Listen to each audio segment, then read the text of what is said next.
Cześć, Sebastian Grabowski, Miasto. Dzisiaj odwiedzamy południowo-zachodnią część województwa śląskiego, jedno z najbardziej zielonych miast regionu – Rybnik. Tematem naszego odcinka będą dane oraz transport miejski.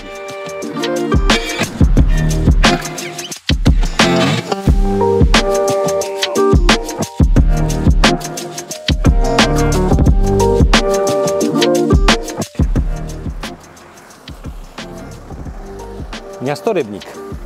W mieście mieszka ponad 130 000 mieszkańców. Budżet Rybnika to 1 miliard 300 milionów złotych. Miasto, które leży na płaskowyżu rybnickim w kotlinie raciborsko-oświęcimskiej nad dwoma rzekami, Nacyną oraz Rudą.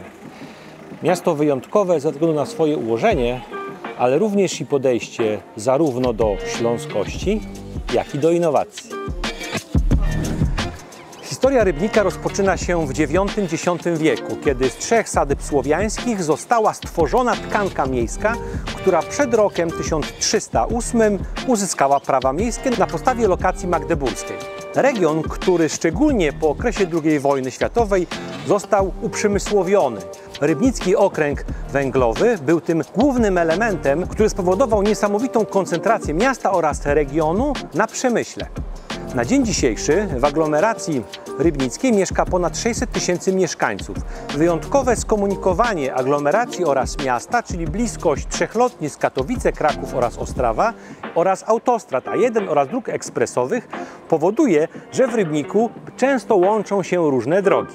Komunikacja jest również jednym z głównych elementów, które znalazły się w strategii miasta. Zarówno mądre wykorzystywanie danych, gdzie w ramach klimatonu organizowanego przez Polski Fundusz Rozwoju pracownicy miejscy zostali zainspirowani, dowiedzieli się o tym, w jaki sposób dane, wyczyszczone dane mogą stanowić o jakości planowania całego transportu miejskiego. Z drugiej strony gospodarka wodorowa. Rybnik jest jednym z pierwszych miast w Polsce, który postawił na wodór. Za chwilę pojawi się tutaj w Rybniku ponad 20 autobusów zasilanych wodorem, a już za chwilę będzie oddana jedna z pierwszych otwartych stacji wodorowych, gdzie autobusy czy też mieszkańcy będą mogli zasilać swoje samochody. A teraz zapytamy się pana prezydenta Piotra Kuczerę, jakim miastem jest Rybnik.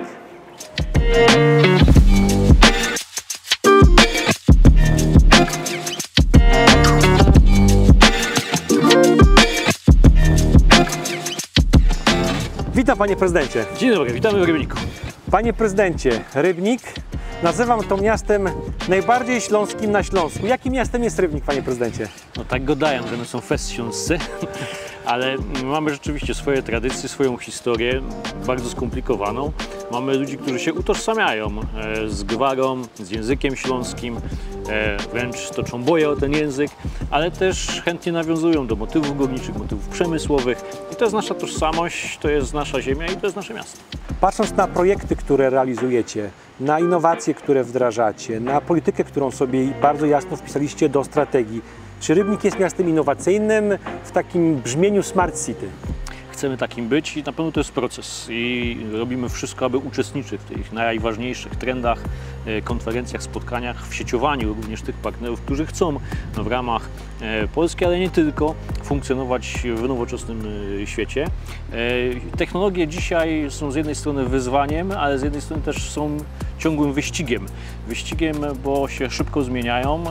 Samorząd z natury rzeczy, uwarunkowania prawne, finansowe często próbuje ich gonić, no i chcemy być w czołówkę tego pościgu. Patrząc, panie prezydencie, na takie dwie inicjatywy, które dzisiaj mam szansę pokazać w naszym odcinku Miasto, czyli zarządzanie na podstawie danych, całą komunikacją miejską, jak to jest odbierane przez waszych mieszkańców? Czy to jest element ważny, czy taki tam sobie, który pozostaje gdzieś na boku? Myślę, że dane zawsze są bardziej potrzebne do sprawnego zarządzania. Kiedyś usłyszałem zdanie, aby dobrze rządzić, są potrzebne 3 rzeczy. Dane, dane, jeszcze raz dane. I myślę, że to jest prawda. Z punktu widzenia mieszkańca na pewno to jest taka scena gdzieś tam z tyłu. I myślę, że mniej istotne. Mieszkaniec postrzega bardzo często po prostu miasto przez skuteczność funkcjonowania tych instytucji. One właśnie te dane mają temu służyć, aby transport publiczny był coraz lepszy, coraz sprawniejszy, byśmy wiedzieli, jak strumienie ludzi przepływają przez nasze miasto, gdzie są generatory ruchu. To wszystko jest ważne i ważne, żeby tą wiedzę przekuwać potem w takie realne działania, które mieszkaniec zauważy. Rybnik jest również jednym z pierwszych polskich miast, który bardzo wyraźnie postawił na wodór. Pierwsza, albo może druga, ale chyba pierwsza i chyba cały czas jedna z niewielu w Europie otwarta stacja wodorowa, autobusy wodorowe.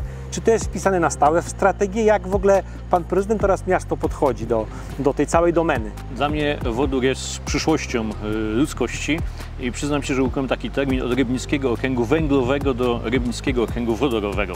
Zachowujemy swoją tożsamość, czyli ten rybnicki ROW, ale zmieniamy technologię. I jeżeli węgiel przez 200 lat był mocno obecny w Rybniku i tak naprawdę stworzył po części to miasto, bo tu się pojawił przemysł z tym związany, osiedla robotnicze, ale też szkolnictwo, Politechnika Śląska, mam ambicję, aby również zachować ROW w nowej odsłonie, tym razem wodorowej, i głęboko wierzę, że to jest przyszłość samorządów i na pewno transportu publicznego w Polsce. Panie prezydencie, bardzo dziękuję. Ja teraz będę już wchodził w te innowacje, które będę pokazywał tak trochę organoleptycznie. Dziękuję bardzo. Dziękuję pięknie.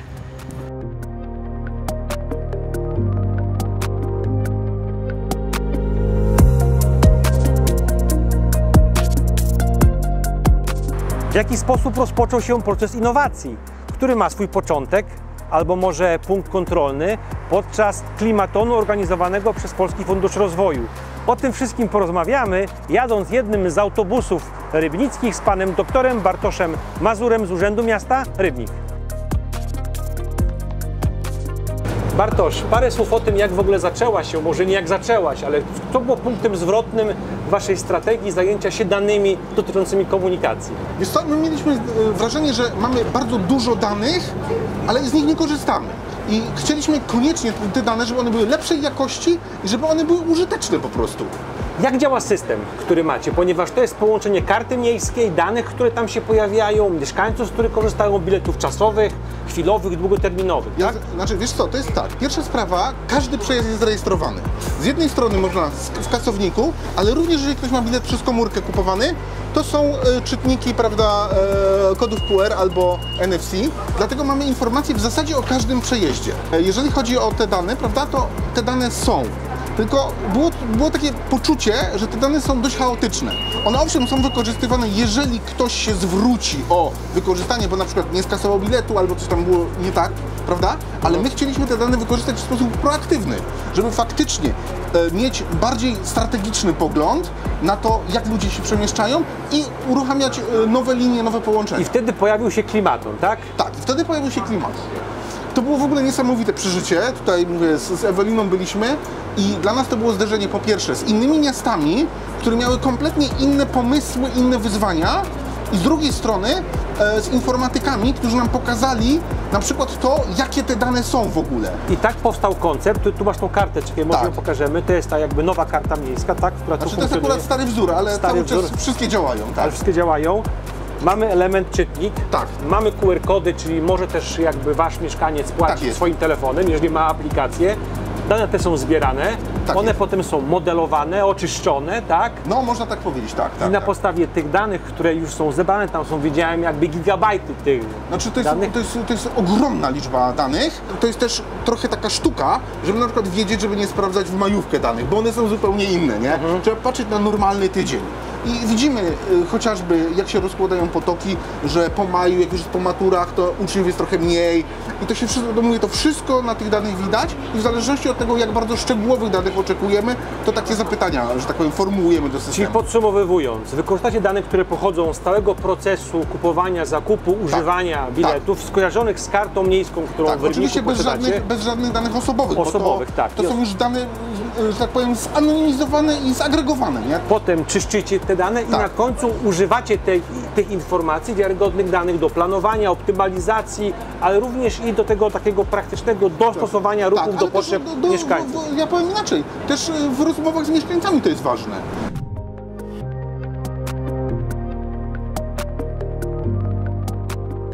Żegnamy się dzisiaj z Rybnikiem z ogromnym sentymentem. Dla mnie ten sentyment to jest miłość do żużla. Rybnik-Grudziądz, moje miasto rodzinne, to miasta, gdzie króluje czarny sport, czyli żużel. Mam nadzieję, że pokazaliśmy Wam dzisiaj w Rybniku bardzo fajny przykład, jak innowacyjnie, mądrze budować cały model, aplikację, zarządzanie komunikacją miejską w oparciu o dane. począwszy od karty miejskiej, danych, które pochodzą z systemu kasowników, systemu lokalizacji autobusów, wykorzystania biletów krótko-długoterminowych. Te wszystkie elementy, one zbierają dane i finalnie możemy, odnosząc się do tych danych, planować, optymalizować i po prostu robić lepszy transport w mieście. Elementem drugim naszej wizyty, chociaż delikatnie wspomnianym, jest technologia wodorowa. Obiecuję Wam, że do Rybnika wrócimy jeszcze raz, ażeby pokazać Wam, jak duże szanse i jak tworzona jest w ogóle technologia wodorowa, która bez wątpienia wpisuje się w strategię wszystkich, nie tylko polskich, miast na całym świecie. Ja serdecznie z Wami się żegnam. Zapraszam Was do subskrybowania naszego kanału, podążania za nami ścieżkami polskich innowacyjnych przykładów oraz miast i do zobaczenia w kolejnym odcinku. Hej!